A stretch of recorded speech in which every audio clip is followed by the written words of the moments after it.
Jesus é um filho inigualável, né?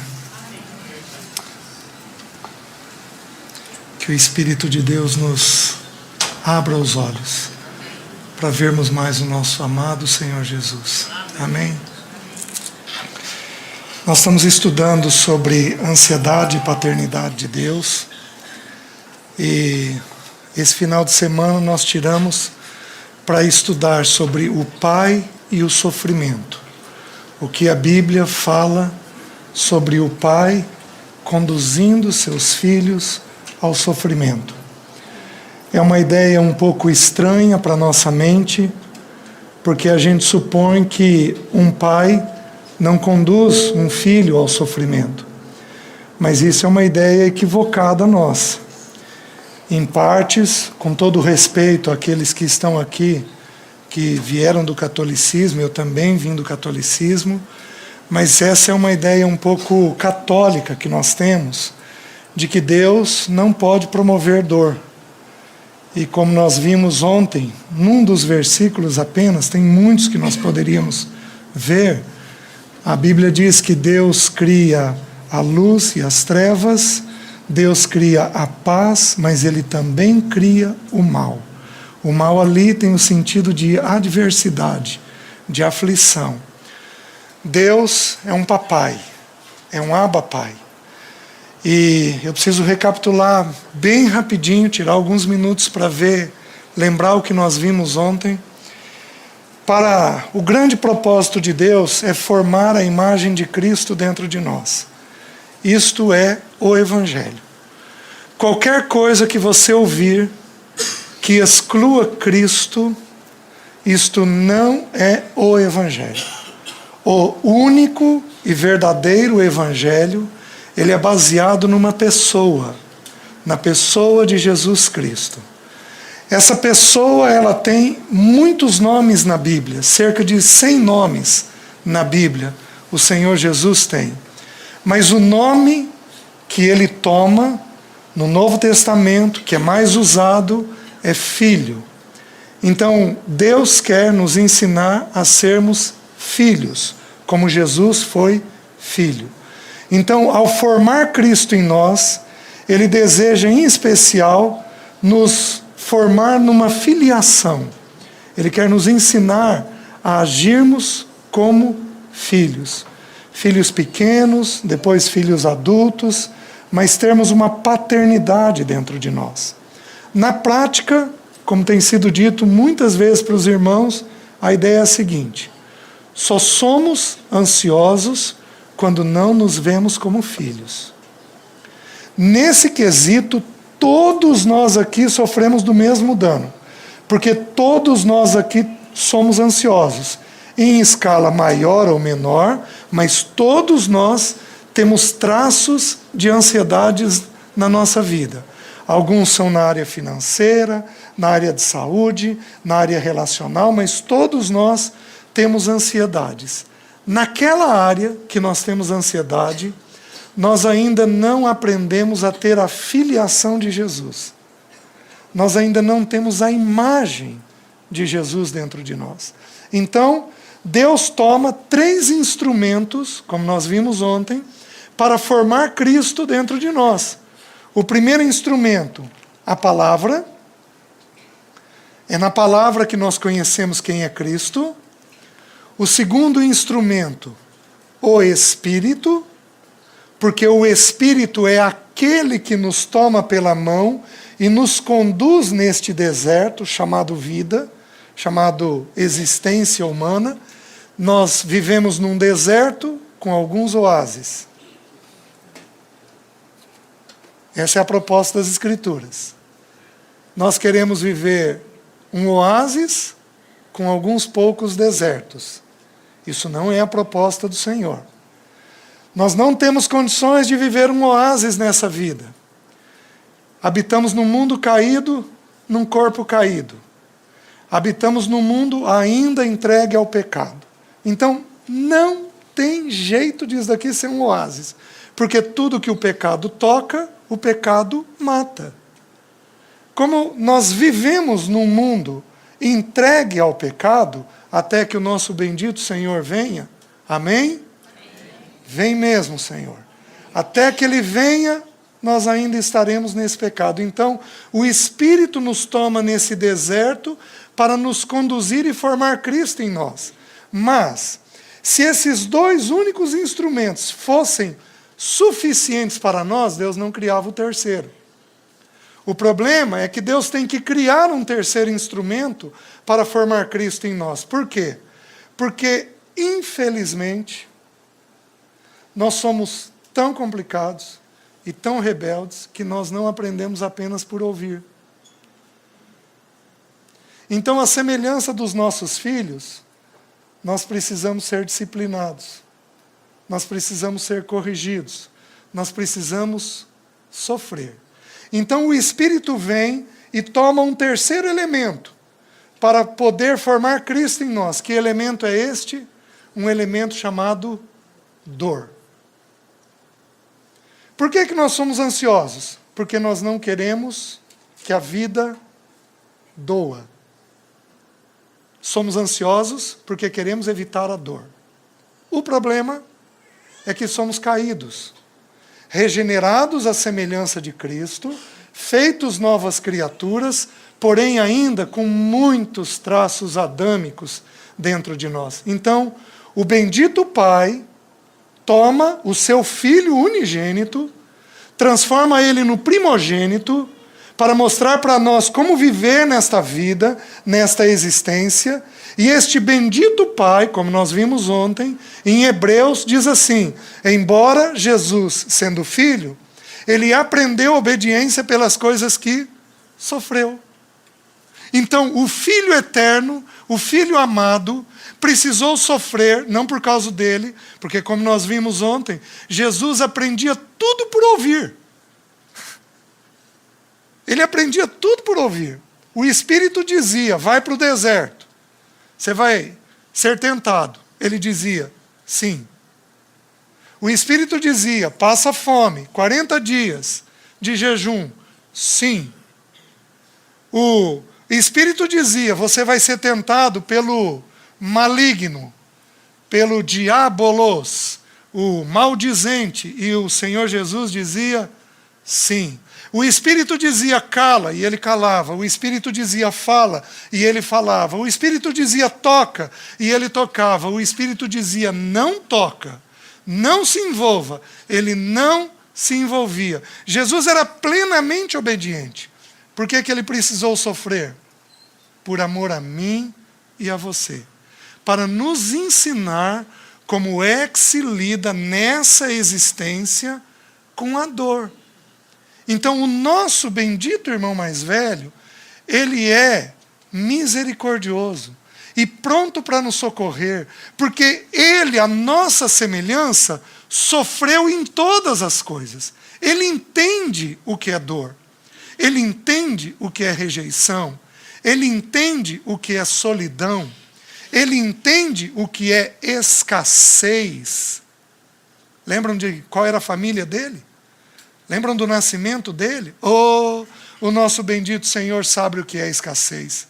O nosso bendito Senhor, muito possivelmente, sabia o que é a morte na família, porque depois de um período, José não é mais mencionado.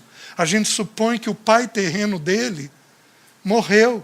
A gente supõe que isso aconteceu. Ele sabia o que era assumir responsabilidade fora de tempo, cuidar dos seus. Ele sabia o que era ter uma família que o ofendia, porque os irmãos dele tentaram prendê-lo como se ele estivesse louco, fora de si. O nosso bendito irmão mais velho, louvado seja o nome dele, sabe o que é sofrer.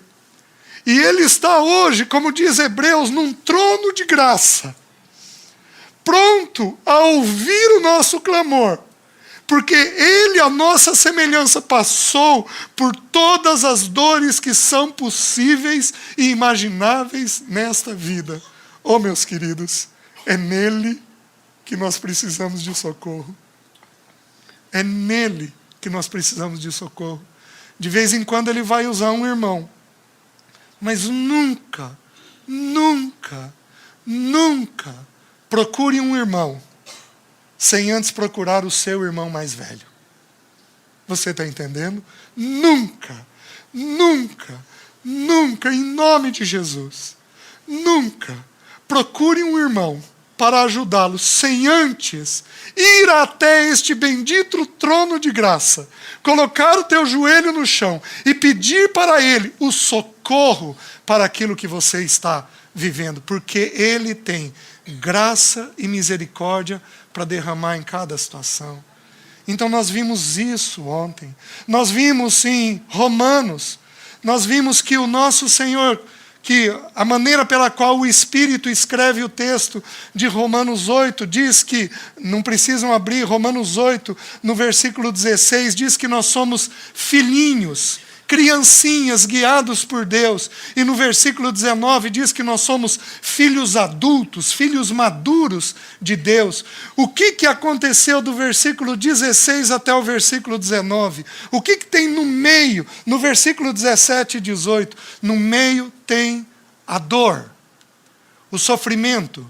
Se somos filhos, somos também herdeiros, herdeiros de Deus e co-herdeiros com Cristo. Se com Ele sofremos, com Ele também seremos glorificados, porque a nossa leve e momentânea tribulação produz para nós eterno peso de glória. E aí então há um filho adulto formado, ruios, um filho maduro, adulto, capaz de reagir com maturidade nesta vida. Meus queridos, eu não posso criar, nem faria isso, a teologia da dor. Vamos caminhar em direção à dor. Não, isso não existe nas Escrituras. Mas nós não podemos rejeitá-la quando ela vier sobre nós. Da maneira que vier. Quem escolhe o instrumento é o Pai. Meus queridos, se eu sofrer algo que o irmão Thomas sofre, talvez para mim não tenha peso, porque eu não me incomodo com aquela área.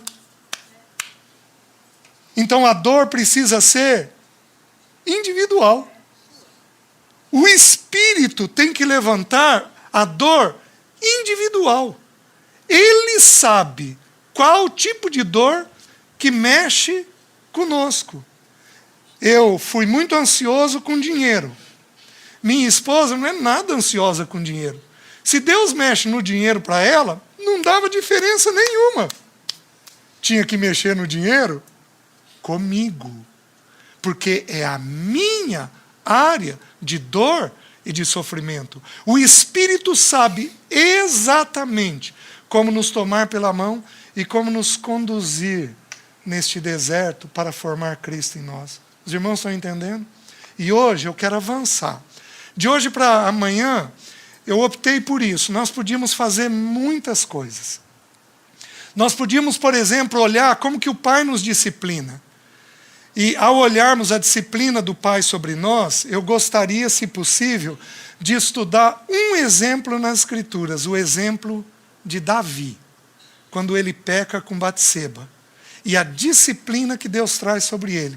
Mas eu optei por não fazer isso. O que eu gostaria de fazer, nós poderíamos estudar também a paternidade de Deus no livro de Deuteronômio, que no Velho Testamento é o livro onde Deus se revela de um jeito especial como pai, conduzindo o povo aqueles 40 anos no deserto. Mas eu optei por fazer uma coisa diferente. Nós vamos dar uma passeada nas Escrituras de hoje para amanhã. Nós vamos dar uma olhada, eu selecionei alguns textos, para nós darmos uma olhada sobre a maneira pela qual Deus pensa a dor. A maneira pela qual o nosso Pai enxerga a dor.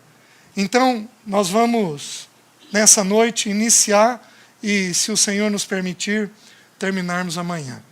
Amém? Vamos curvar nossa cabeça e vamos ter uma palavra de oração. Senhor, ajuda-nos. Espírito Santo de Deus, como diz a Tua palavra, nós somos pó. Nós precisamos da Tua doce visitação. Toma minha vida, toma a vida dos meus irmãos e nos conduz dentro da Tua palavra. Espírito de Deus, ela é Tua palavra. Por isso, ajuda-nos a compreendê-lo, para que o teu nome seja glorificado. Em nome de Jesus. Amém. Nós começamos ontem com um versículo, não precisam abrir, em Isaías 64, que diz assim: Tu és o nosso Pai, e nós, barro em tuas mãos. Tu és o nosso oleiro. Deus, apenas 6 vezes no Velho Testamento, ele lança mão da figura do Pai. Apenas por 6 ocasiões ele fala que ele é pai. E numa das ocasiões, ele diz que ele é um pai na figura de um oleiro. O que um oleiro faz? Um oleiro desfaz o vaso e faz um novo vaso. Então, cabe ao pai desfazer a nossa vida e fazer a nossa vida novamente. Não tem jeito de crescermos nesta vida sem passarmos por um processo de quebrantamento. O quebrantamento, ele é vital nesse processo da formação de Cristo dentro de nós. Meus queridos, é muito interessante. João capítulo 2 conta a história do primeiro milagre do Senhor. O primeiro milagre do Senhor foi feito num casamento. E o Senhor, ele pediu vasos para encher de água. Queridos, na Bíblia quem são os vasos? Somos nós. É como se Jesus estivesse dizendo assim para o noivo e para a noiva daquele casamento: venham cá, eu vou mostrar para vocês como é que funciona a vida familiar, como é que funciona essa vida. Vocês dois são vasos. Mas para um vaso ser feito, ele precisa passar por um processo de esmeril. Ele precisa, geralmente o vaso era feito naquela época de pedra-sabão. Ele precisa passar por um processo onde dentro dele ele vai sendo aberto. Então é como se aqueles noivos que acabaram de casar fossem aqueles vasos e Jesus dissesse como é que funciona. Eu vou derramar água dentro de vocês, a palavra, e esta palavra dentro de vocês vai ser transformada em alegria, em vinho. Então a Bíblia, ela, por muitos exemplos, ela vai mostrando que nós somos esse vaso. Temos, porém, este tesouro em vasos de barro, para que a excelência do poder seja de Deus e não de nós. Nós somos vasos que temos um santo conteúdo, um precioso conteúdo. Qual é o conteúdo? O conteúdo é a própria pessoa do Senhor Jesus. Nós temos um exemplo na Bíblia, de uma mulher, Maria, que quebra aquele vaso de alabastro, aquele unguento precioso. 1 ano de salário dela valia aquele perfume. 1 ano de salário. É como se ela estivesse dizendo para aquele senhor, mais ou menos assim. Hoje a gente entende isso, ela não entendia. Senhor, eu sou esse vaso. E eu não me incomodo de ser quebrado, para que esse santo perfume chamado Cristo possa exalar nesta vida diante de todos os que estão comigo. Meus queridos, somos um vaso que vai ser quebrado. E é muito interessante, porque logo depois, ali em João 2, Jesus então limpa um casamento. Jesus sai dali e vai até Jerusalém e limpa o templo. Por quê? Porque antes de limpar o templo, nós temos que limpar a família. Porque a congregação é constituída de famílias. Então o Senhor primeiro limpa famílias, para depois limpar o templo. Mas é mais interessante ainda. Jesus limpou uma família e depois limpou o templo. Mas quando você lê o último versículo de João 1, Jesus lança a mão da figura de Jacó. Porque Jesus diz assim: então vereis os céus abertos e os anjos de Deus subindo e descendo e subindo sobre o Filho do Homem. Essa figura da escada foi tirada lá de Jacó. E meus queridos, Jacó na Bíblia é o elemento, no Velho Testamento, é o elemento que fala da nossa vida, da nossa família. É a história mais longa que existe na Bíblia. Desculpe, que existe em Gênesis. É a história mais espichada de Gênesis. Do meu ponto de vista, tem figuras muito mais importantes que Jacó. Enoque, Noé, Abraão, são figuras muito mais exemplares do que Jacó. Mas Deus toma um homem agarrador, enganador, especialmente o termo agarrador, que se apega nessa vida. Deus toma esta figura e usa essa figura para ensinar o nosso coração. Por que eu estou dizendo isso? Porque eu vou repetir o que eu fiz ontem. Eu quero mostrar para vocês os 2 últimos versículos sobre José. Por que eu estou falando de José? Porque José é a extensão da história de Jacó. Então, se eu seguir o texto lá de João, eu tenho um homem transformado, Jacó, eu tenho uma família transformada naquele casamento e eu tenho um templo transformado. É assim que funciona com Deus. Lá em Gênesis, tem um texto, se não me engano, no capítulo 37, não precisam abrir, em que diz assim: esta é a história de Jacó, tendo José 17 anos. Então, Deus continua contando a história do pai no filho. E José é, para todos nós, o grande elemento de sofrimento. José é o mais belo tipo de Cristo na Bíblia.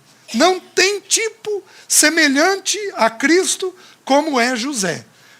Tem um dos estudos de uma das irmãs, não vou me lembrar o nome, ela levantou, se não me engano, 140 referências que José tem que são encontradas em Cristo. Então o texto é maravilhoso. E eu quero destacar, eu vou começar essa sequência de textos sobre a dor, lembrando ontem. Abram lá, capítulo 45 de Gênesis, versículo 5.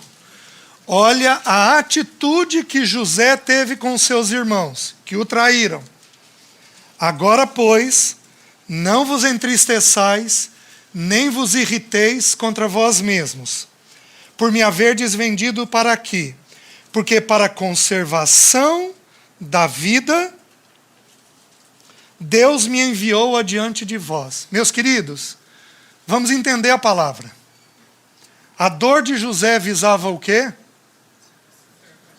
Preservação da vida.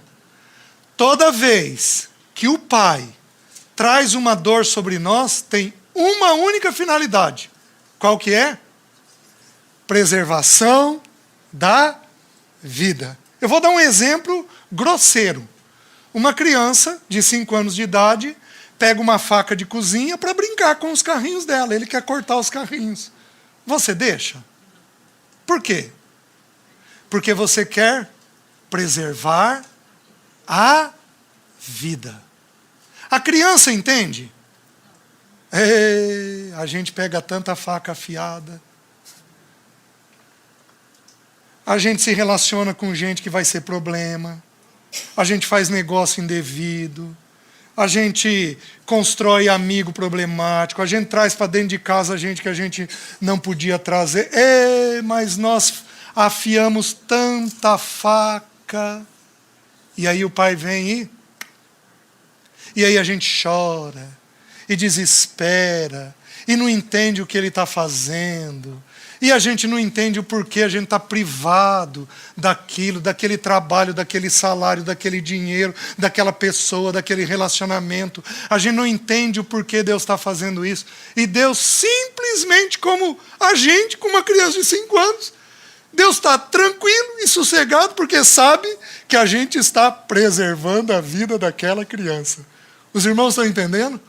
Deus, toda vez que Ele traz uma dor, Ele traz para a preservação da vida. Você não sabe o que vai acontecer ali na frente. Você não sabe a maneira pela qual a sua vida vai ser conduzida. Você não tem noção disso. Meus queridos, a glória de Deus é revelar as coisas. A glória do homem, aliás, é revelar as coisas. Mas a glória de Deus é encobri-las. Quando Deus não mostra o nosso futuro, Ele se faz Deus na nossa vida. E aí, nós precisamos compreender e entender que se Ele me priva, se Ele me tira, se Ele me traz uma dor, tem a única finalidade de conservar a vida minha, da minha esposa, dos meus filhos. Quantos pais, os irmãos já me ouviram falar isso, quantos pais pensam assim, não, eu quero deixar uma herança financeira para os meus filhos. E você nem tem noção que às vezes o teu filho vai lidar mal com aquele dinheiro que você está deixando. E Deus precisa tirar o dinheiro de você para preservar a vida da geração que está por vir. Toda vez que o Pai te trouxer uma dor, a expressa finalidade disso é a conservação da vida. Vejam, capítulo 50, versículo 20. Outra maneira pela qual o Pai trabalha a dor. Queridos, a Bíblia é impressionante. Olha o que diz. Vós, na verdade, intentastes o mal contra mim, porém Deus o tornou em bem, para fazer, como vedes agora, que se conserve muita gente em vida. Sabe o que é essa palavra intentaste? Olha como é que José nos mostra como lidar com a dor. A palavra intentaste significa você pensou, você planejou, você calculou, você inventou aquela história contra mim. Quantos de nós aqui não sofremos no contexto familiar? Com pessoas que intentaram, que planejaram, que calcularam o mal que iam nos fazer.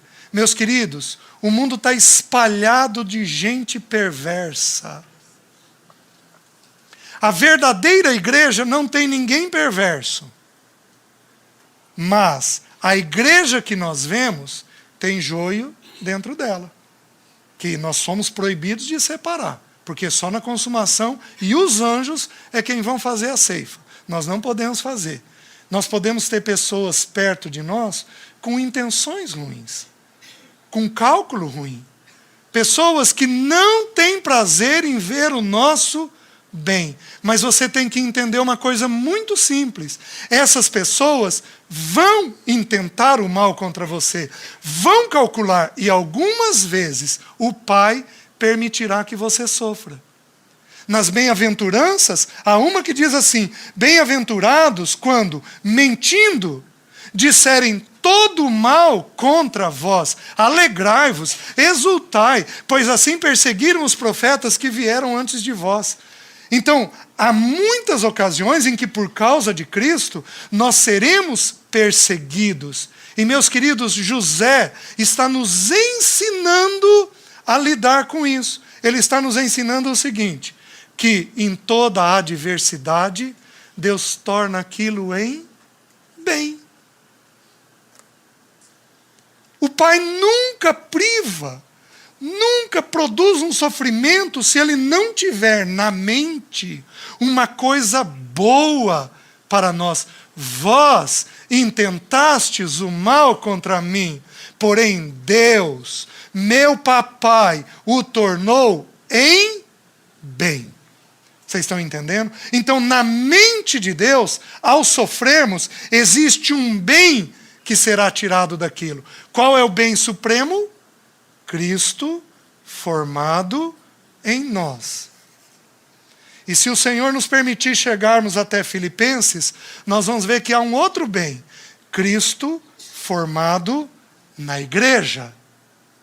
Porque às vezes, alguns de nós precisarão passar por dores visando a igreja.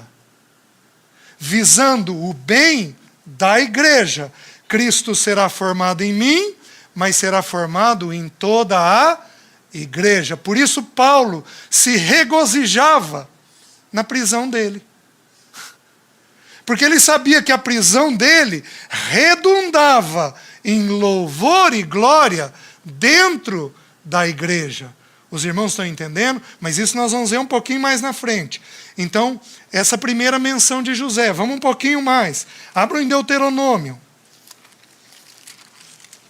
Deixe-me lhes mostrar algumas coisas que eu considero maravilhosas. Capítulo 1. Quando Moisés chegou até Faraó, Moisés disse assim: assim diz o Senhor, deixa sair o meu filho. Então Israel era para o Senhor um filho, certo? Deus tirou o povo do Egito, as 10 pragas, 10 deuses que Deus condenou no Egito. É Deuteronômio mesmo, segurem aí. Deus fez o povo passar pelo Mar Vermelho, o Mar Vermelho fechou atrás deles, eles entraram pelo caminho em direção a Canaã, e cerca de 2 anos depois, eles chegaram na beira de Canaã. E o Senhor, Moisés enviou os espias, 12 espias. 12 voltam encantados, a terra é boa. 2 homens para trazer um cacho de uva. Não é pouca coisa não, hein? A terra é boa, porém 10 deles, tomados pela ansiedade, um texto que nós não abrimos quando nós falamos sobre o medo, mas é um texto muito curioso, porque eles dizem assim: nós olhamos os gigantes, e nós éramos, aos olhos do gigante, como que gafanhotos. Porque a ansiedade faz isso. Eles sabiam o que os gigantes pensavam. Né? Não, fulano pensa isso de mim, ciclano pensa aquilo de mim, eu tenho certeza que é assim. A ansiedade faz esse tipo de coisa com a gente. Faz a gente ver o que não existe. Nós éramos, aos olhos deles, como que gafanhotos. 10 deles, 10 pessoas, desanimaram 2 milhões de pessoas. 10 pessoas contaminaram 2 milhões de pessoas. E o povo todo, com exceção de Josué e Calebe, e eu suponho que suas famílias juntos, não desanimaram. Mas o Senhor se enfureceu, e para cada dia que eles permaneceram espiando a terra, 40 dias, Deus disse que eles iam permanecer 1 ano no deserto. Queridos, isso é que é disciplina. Para cada dia, 1 ano. Mas nós temos que lembrar que esse Deus tinha feito 10 intervenções, 10 sinais no Egito. O povo estava cheio da visitação de Deus. O povo estava com a mente tomada, cheio no sentido de tomada, cheio no sentido de eles tinham visto todos os sinais de Deus. É como um filho, que o pai veio e mostrou coisas e coisas e coisas e coisas, e esse filho simplesmente recusa a orientação daquele pai. Então Deus foi firme. Para cada dia que vocês estiveram no deserto, vocês estiveram espiando a terra, vocês vão ficar 1 ano no deserto. Como eles já tinham passado 2, eles ficaram mais 38 anos andando no deserto. E aí, por que eu estou falando isso? Porque eu quero mostrar que a dor existe, porque a dor dos israelitas estava existindo, porque eles tinham pecado. Quem pecou? Israel. E Deus, como um pai, nos 2 versículos que eu vou ler, toma Israel pela mão no período de colheita Então o que eu quero dizer para os irmãos? A Bíblia está nos ensinando que mesmo na nossa colheita de pecado, Ele é um Pai nos conduzindo naquele sofrimento. Os irmãos estão entendendo? Capítulo 1, versículo 30 e 31. Diz assim: o Senhor, vosso Deus, que vai adiante de vós, Ele pelejará por vós, segundo tudo que fez conosco, diante de vossos olhos no Egito, como também no deserto, onde vistes que o Senhor, vosso Deus, nele vos levou, como um homem leva a seu filho, por todo o caminho pelo qual andastes, até chegardes a este lugar. Meus queridos, que pai! Que pai! O pecado é nosso, a consequência é nossa, a dor é nossa, mas Ele simplesmente vai até lá, toma pela mão este filho e conduz este filho naquela colheita ruim que ele tem que colher. Vocês estão entendendo? Nós nunca estamos sob risco. Nunca. Nunca estamos sob risco, porque mesmo na nossa negligência, obviamente nós vamos sofrer quando somos negligentes, como somos rebeldes, mas mesmo na nossa colheita, o Senhor nos toma como um pai pela mão e nos conduz naquela área da vida em que nós vamos ter que lidar agora com a dor. Todos nós aqui já pecamos esse ano. Lembrando que tem pecado e pecado. Tudo é pecado. Mas eu virar para a Jéssica e falar: Jéssica, não tem água nesse copo. Quando tem água, tem um peso. Mas eu trair minha esposa, tem 50 pesos. A Bíblia diz que a traição é uma vergonha que nunca é removida. Mas Deus, como um pai, vai ensinar a pessoa a lidar com a vergonha da traição. A lidar, diz que a vergonha da traição nunca é removida. A lidar com essa vergonha. Deus nos ajuda no período de colheita dos nossos pecados. O que nós precisamos é ter quietude e aprender a olhar para Ele. Vocês lembram como é que Deus conduziu o povo no deserto? Lembram da nuvem? Lembram da coluna de fogo? De dia uma nuvem para protegê-los do calor, à noite uma coluna de fogo para protegê-los do frio. Mas o pai simplesmente levantava, eles desarmavam o acampamento e seguiam o pai. A glória do pai descia, eles armavam o acampamento e ficavam quietinhos. No período de colheita, nós precisamos olhar a nuvem e seguir a nuvem, porque aí nós e os nossos estarão seguros. Se você tiver cometido um pecado e tiver colhendo as coisas do teu pecado, como nunca, preste atenção na nuvem e siga a nuvem, siga a vontade do Senhor, porque ali você e os seus estão seguros. Digamos que eu peque, a hora que eu me arrependo e deixo o Senhor me conduzir, eu, Alessi, meus filhos, estamos seguros. Tem uma colheita, tem uma dor, mas nós estamos seguros porque, como um pai, Ele nos conduz. Os irmãos estão entendendo? Tão simples a verdade, mas tão profunda. Vejam mais ainda em Deuteronômio, vejam no capítulo 7. Aliás, capítulo 7. Já sabemos que Israel é filho. Já sabemos isso, já vimos no texto, no capítulo 1 que ele disse isso. Eu te tomei e como um pai conduz seu filho, eu vos conduzi por esse deserto. Este pai enviou este filho para uma terra que tinha inimigos. Meus queridos, presta atenção. Essa vida tem muitos inimigos.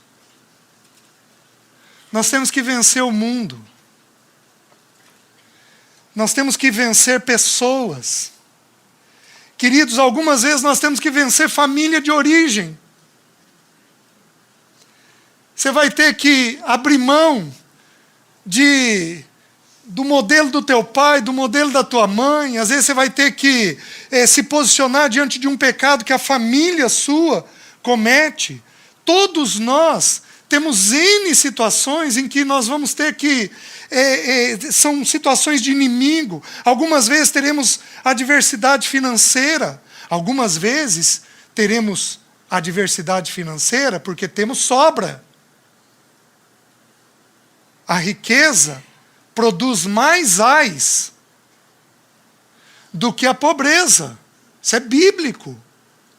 Os 5 ais de Isaías 5, em Isaías 6 tem o ai de Isaías. Ai de mim porque vi o Senhor. Mas antes do ai de Isaías, tem 6 ais no capítulo 5 que Deus fala para o povo. Sabe quais são os 2 primeiros ais? O primeiro ai é o ai da riqueza. Ai daqueles que constroem casa e casa, e que ajuntam para si. É o ai da prosperidade. Meus queridos, a prosperidade traz muitos ais, não é pouco não. Sabe qual é o segundo ai de Isaías? O ai do lazer. Porque o lazer é um senhor instrumento para nos distrair do Senhor. Jesus, ele juntou esses 2 ais numa frase em Lucas e disse assim: ai de vós ricos, porque tendes a vossa consolação. O Senhor não condena a riqueza. Ali o Senhor condenou o rico buscando uma consolação que não em Cristo. Então nós temos muitos inimigos, inclusive a fartura é um inimigo. A fartura ela é muito delicada para o nosso crescimento com Deus, porque a fartura traz N distrações na nossa vida. Então nós temos esses inimigos que nós temos que enfrentar. Olha o que o Senhor diz no capítulo 7, versículo 22. O Senhor, teu Deus, lançará fora estas nações, pouco a pouco, de diante de ti. Não poderás destruí-las todas de pronto, para que as feras do campo se não multipliquem contra ti. Deixa eu explicar o versículo. É muito simples. Israel é uma terra de animais peçonhentos. Israel era uma terra, naquela época, de leões. Meus queridos, Deus destrói todas as nações e o povo leva 20 anos para conseguir habitar toda a região. O que acontece em 20 anos com os animais peçonhentos? Se multiplicam. Então, olha a mente do pai. A mente do pai é a seguinte: eu não posso tirar todos os teus adversários de uma única vez. Porque se eu tirar todos os teus adversários de uma única vez, vai ter alguns animais, vai ter algumas coisas que podem fazer mal para você. Meus queridos, se Deus tirar a diversidade nossa hoje, nós subimos nas tamancas. A gente vira o cara. Mas eu posso, hein? Olha como é que eu estou. Olha como é que eu faço. Então Deus não pode tirar todas as adversidades quando nós não estamos prontos para lidar com a vida. Na mente do pai, o pai precisa lançar pouco a pouco as adversidades que nós temos, para que as feras do campo não se multipliquem contra nós. Orgulho, prepotência, arrogância, irritação, elas vão se multiplicar contra nós. Os irmãos estão entendendo? Não queixe quando Deus mantém um inimigo. Não queixe quando Deus mantém uma adversidade. Não queixe, porque o pai está fazendo isso, porque ele sabe que vai ter uma fera do campo que vai vir contra você depois. Os irmãos estão entendendo? Meus queridos, quando a gente estuda Davi, isso aconteceu com a vida de Davi.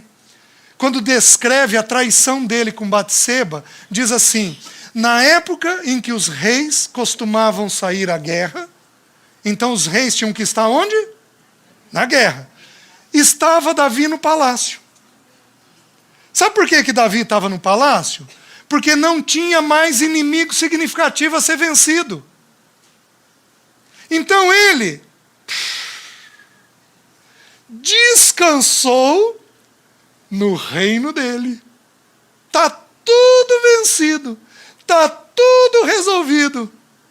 Foi passear no telhado do palácio, viu Batseba.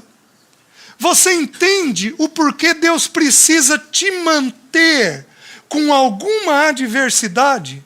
Você entende porque Deus precisa nos manter com algum padrão de sofrimento? Meus queridos, deixa o papai decidir. Deixa o papai dizer a hora de encerrar. Deixa o papai fazer isso. Nós não sabemos a hora certa de pararmos as nossas dores. Nós precisamos ter confiança de que o Pai sabe onde está nos levando. Amém? Vamos um pouquinho mais. Olha no capítulo 8 de Deuteronômio. Versículo 2.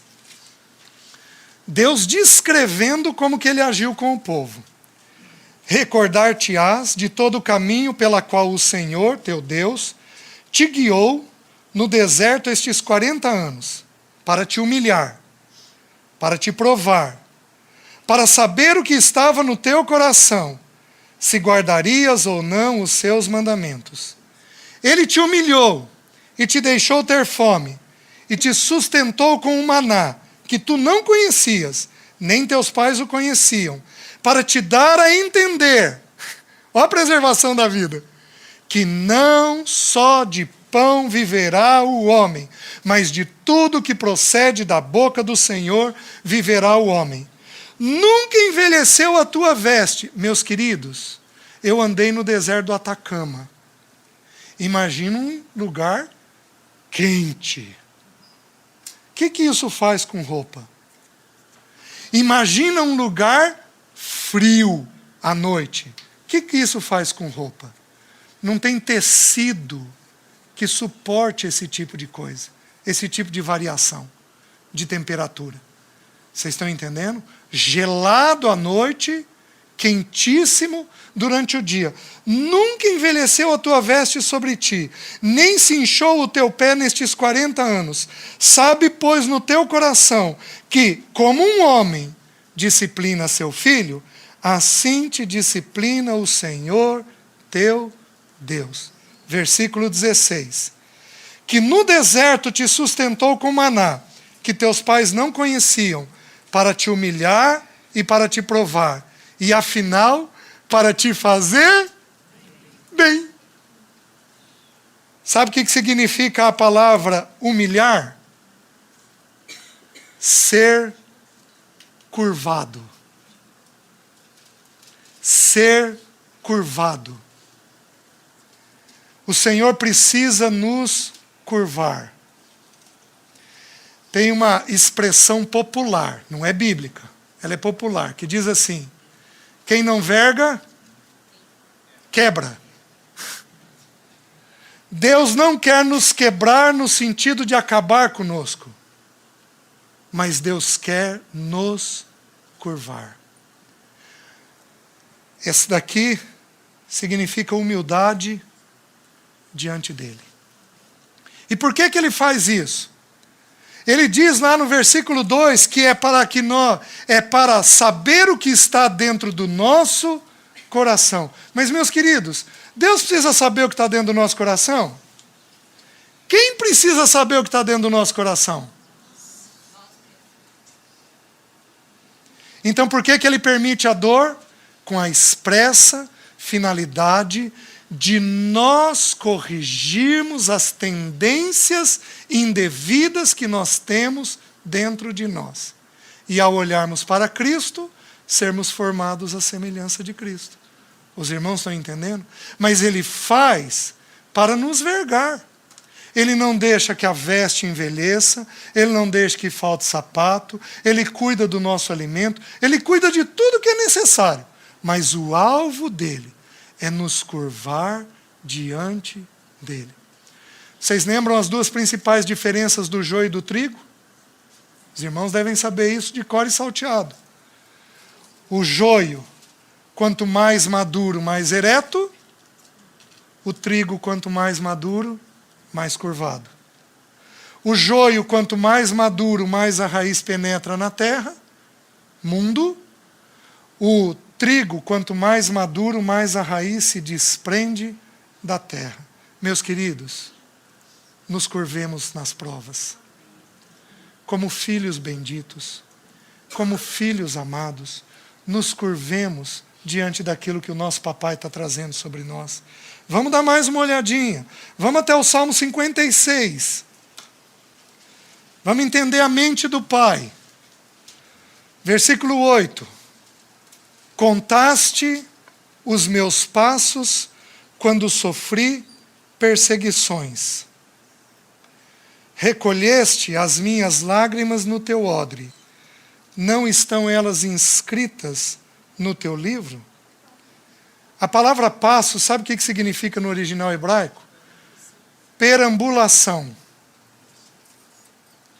Significa um caminhar de um fugitivo.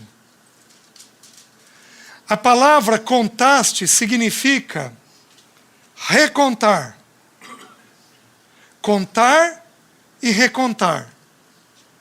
Na mente do pai, ele olha o filho e pensa assim: deixa eu ver a medida exata que eu posso apertar. E ele reconta esse cálculo. Ele faz com exatidão este cálculo. Ele faz isso quando nós estamos feitos fugitivos nesta vida. Ele traz sofrimento quando nós estamos feitos pessoas que fogem. Quem aqui é compulsivo? Não levanta a mão, não. Eu estou quase com as duas levantadas, né? Os compulsivos são fujões. Aliás, seria importante nós estudarmos Jonas, para a gente saber o que é uma boa ansiedade, o que é uma falta de paternidade diante de Deus. Quando ele foge. Contaste os meus passos quando sofri perseguições. Deus sabe exatamente o tipo de dor que está vindo sobre nós. Ele nomeou, porque a palavra vai dizer assim: recolheste as minhas lágrimas no teu odre. Sabe o que significa a palavra recolhestes? Nomeou. Deus deu nome. A irmã chorou. Deus recolheu aquela lágrima no olho dele e Deus deu nome. Esta lágrima é para que ela seja mansa. Vocês estão entendendo? Deus não faz nada à toa.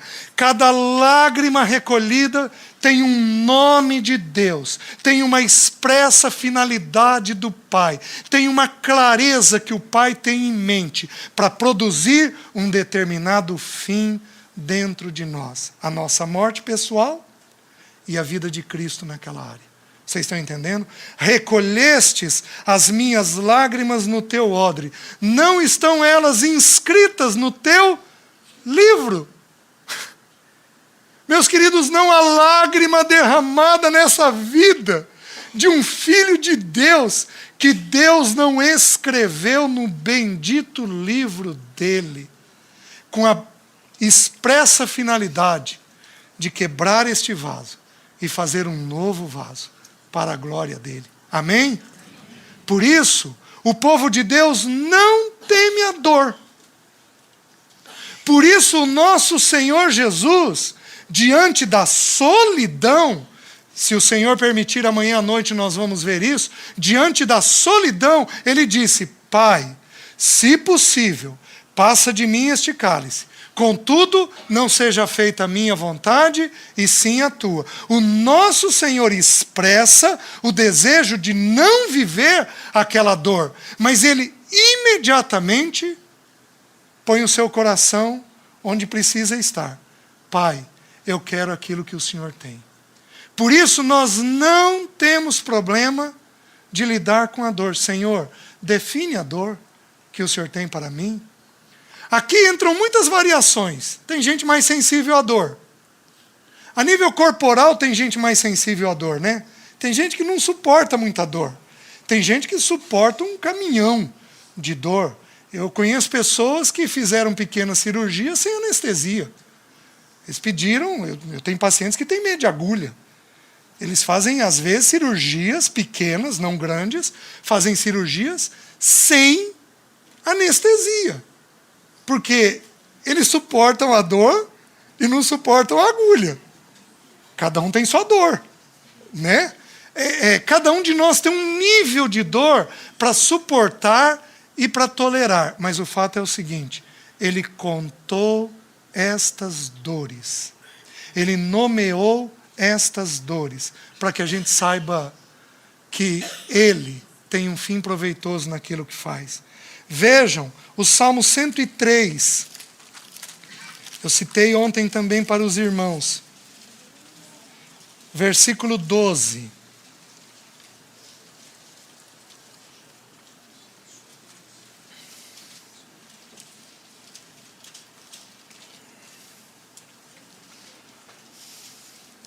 Quanto dista o Oriente do Ocidente, assim afasta de nós as nossas transgressões. O que o Senhor faz? Eu já vou ler os outros 2 versículos. O Senhor, ele afasta de nós as nossas transgressões. Mas aí diz assim, como um pai se compadece de seus filhos, assim o Senhor se compadece dos que o temem, pois ele conhece a nossa estrutura e sabe que somos pó. Meus queridos, sabe por que ele não aperta muito?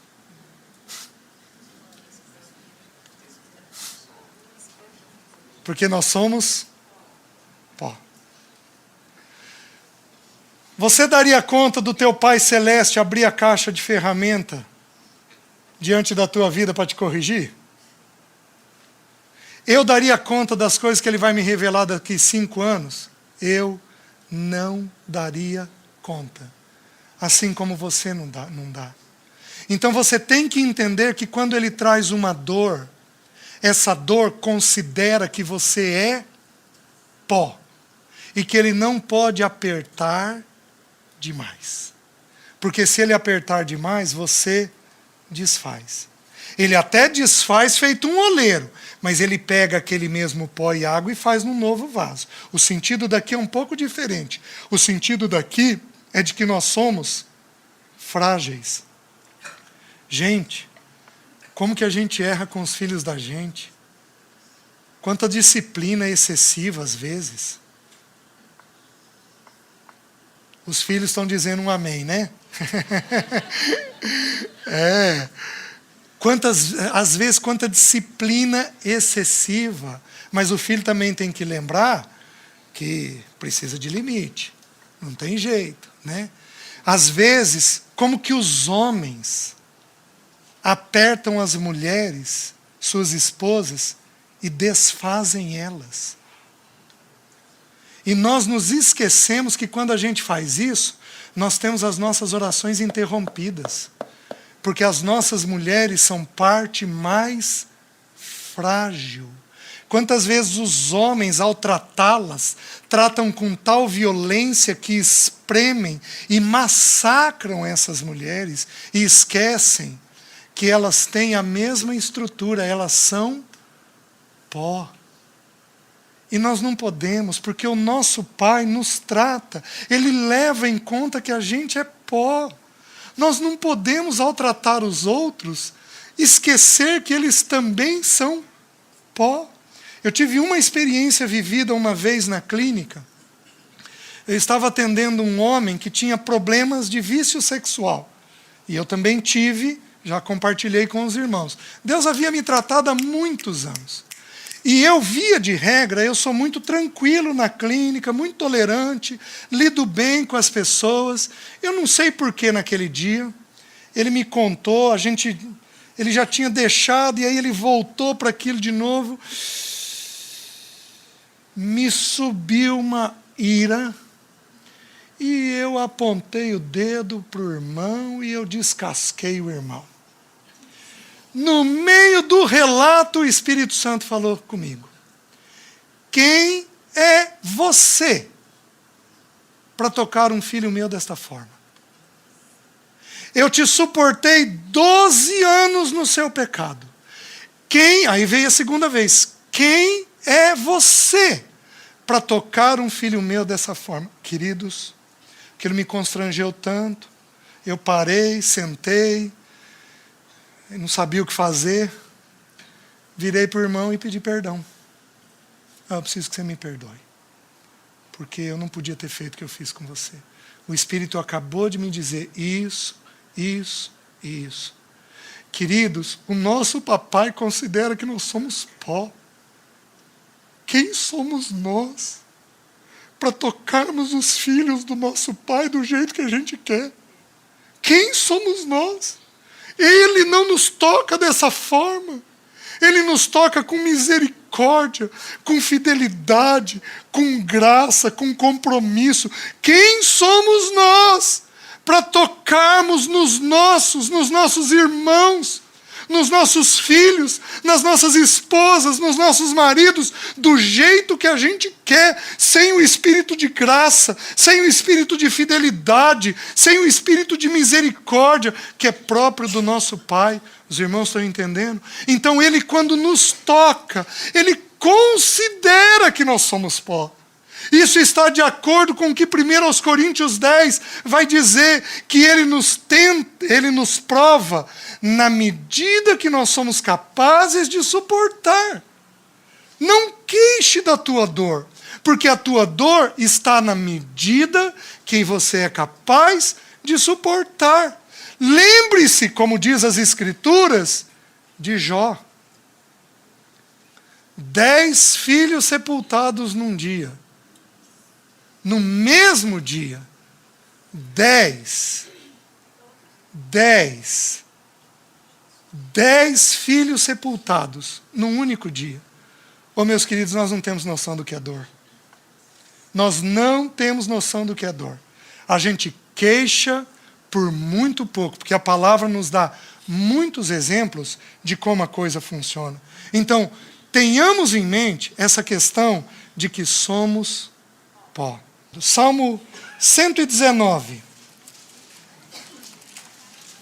versículo 25. A minha alma está apegada ao pó. Vivifica-me segundo a tua palavra. Qual é a mente do nosso Deus? A mente do nosso Deus, essa palavra apegada, significa colada. Aqui é um outro padrão. A pessoa está tão quebrada que ela está deitada no chão. Você já viu pessoas assim? Eu já vi muitas vezes. Mas muitas vezes. Pessoas em crise no chão. Eu já vi irmãos em tratamento de câncer, às vezes em tratamento quimioterápico, no chão, sem conseguir sair do chão. Isso acontece muitas vezes. A minha alma está apegada ao pó. Mas aí existe uma promessa. Vivifica-me. Porque Deus, quando traz uma dor, Ele traz uma dor para quê? Para a preservação da vida. Ele quer trazer vida para você naquela área que você está vivendo. Você está entendendo? Está compreendendo? Então o texto está dizendo que essa vida vem quando eu estou no pó sofrido. Veja o versículo 50. O que me consola na minha angústia é isso, que a tua palavra me vivifica. Meus irmãos, vocês lembram o que significa a palavra angústia? Vem aqui um pouquinho, Anderson. Eu não vou sair para ninguém mexer na câmera. Vocês lembram o que significa a palavra angústia? Eu não posso. Estreiteza de lugar. Uma pessoa apertada. É isso que Jesus sentiu no Getsêmani. Ele não consegue sair daquilo, dói aquilo. Obrigado. O que me consola quando eu estou espremido e eu não consigo sair, é isso. Que a tua palavra me consola. Meus queridos, alguns de nós não temos condições nem de ler a Bíblia quando a gente está angustiado. Por isso a Bíblia tem que estar onde? Na mente. Peguem esses versículos, decorem os versículos, mas decorem os versículos, porque é isso que traz consolo quando você viver num lugar estreito, numa estreiteza de lugar. É isso que a palavra de Deus vai fazer. Então o Pai, quando angustia alguém, ele angustia para que a pessoa aprenda a ter o consolo de Deus naquela situação. Vejam mais, vejam o versículo 67.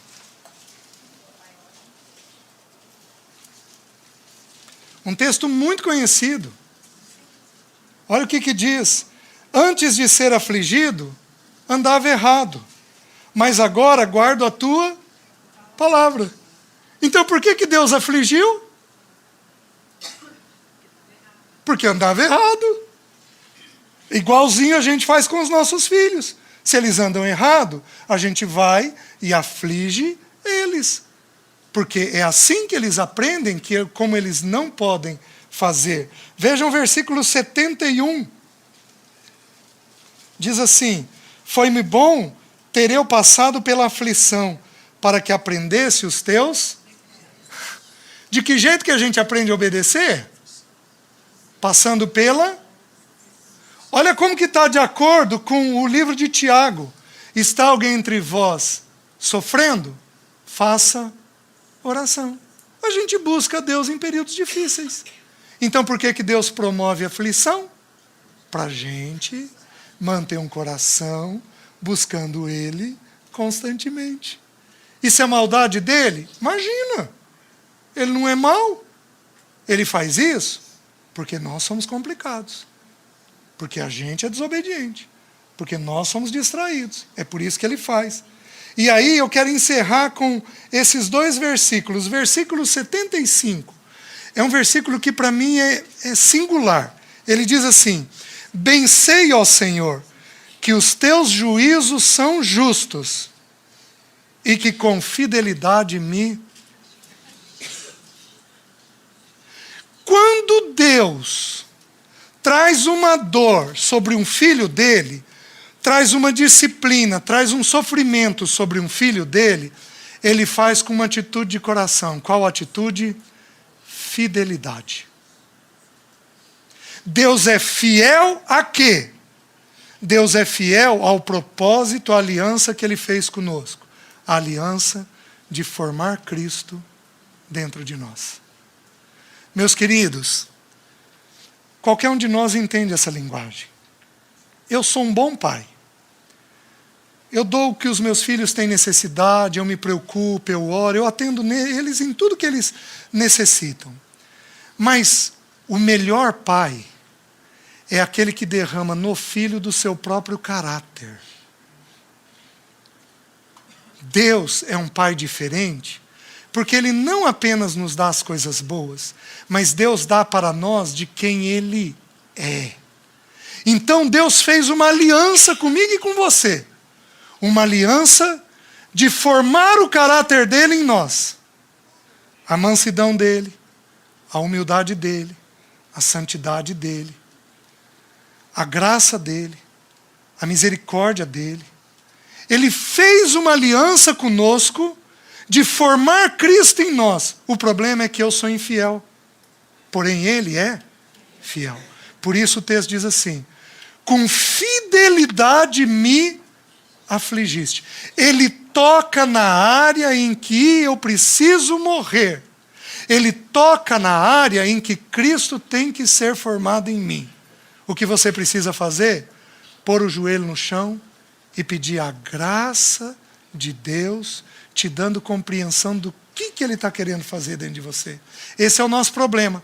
Na dor a gente geme mais do que busca Deus. A gente precisava buscar mais a Deus e gemer menos, para a gente poder compreender aquilo que Ele está fazendo dentro de nós. E aí o versículo 156 diz assim: muitas, Senhor, são as tuas misericórdias. Vivifica-me segundo os teus. Então, quando ele traz um juízo, julgando alguma situação, ele traz com a finalidade de me vivificar, de preservar a vida. Amém? Amém. Amanhã nós continuamos. Vamos curvar nossas cabeças. Vamos orar.